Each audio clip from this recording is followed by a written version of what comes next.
దానియేలు గ్రంథం 2వ అధ్యాయంలో ఒక చక్కటి మాట దేవుని వాక్యము చెప్తా ఉంది. దానియేలు గ్రంథం 2వ అధ్యాయంలో మరి రాజైన నెబుకద్నెజరుకు ఒక కలబడింది.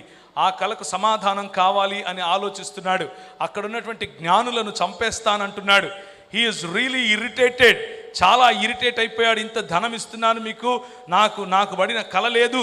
అండ్ దానియేలు he goes back to his team, ఆయన టీం వైపుకు తిరిగి వెళ్తాడు. You pray and I will go and prophecy అని అన్నాడు.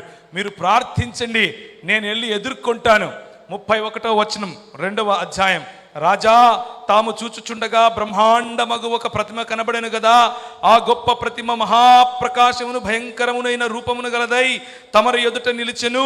ఆ ప్రతిమ యొక్క శిరస్సు మేలిమి బంగారమును, దాని రొమ్మును భుజములు వెండివియు, దాని ఉదరమును తొడలను ఇత్తడివియు, దాని మోకాళ్ళు ఇనుపవియు, దాని పాదములలో ఒక భాగము ఇనుపది ఒక భాగము మట్టిది అయ్యుండెను.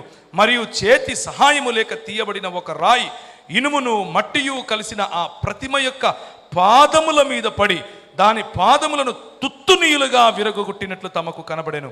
అంతట ఇనుమును మట్టియు ఇత్తడియు వెండియు బంగారమును ఏకముగా దంచబడి కళ్ళములో చెత్తవలే కాగా వాటికి స్థలము ఎచ్చటను దొరకకుండా గాలికి కొట్టుకొని పోయెను. ప్రేమైనటువంటి క్రైస్తవ సంఘమా, ఏ చేతి వాటానా తీయబడినటువంటి రాయి ఇంకెవరో కాదు, నువ్వు నేను.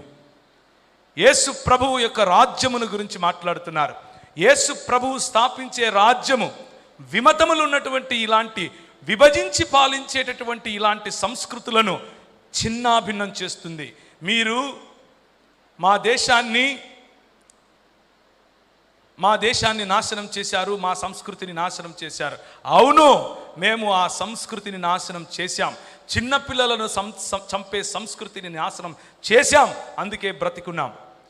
ఆడవాళ్లకు బట్టల ఎద్దు అన్నటువంటి సంస్కృతిని నాశనం చేశాం, అందుకే బ్రతికున్నాం.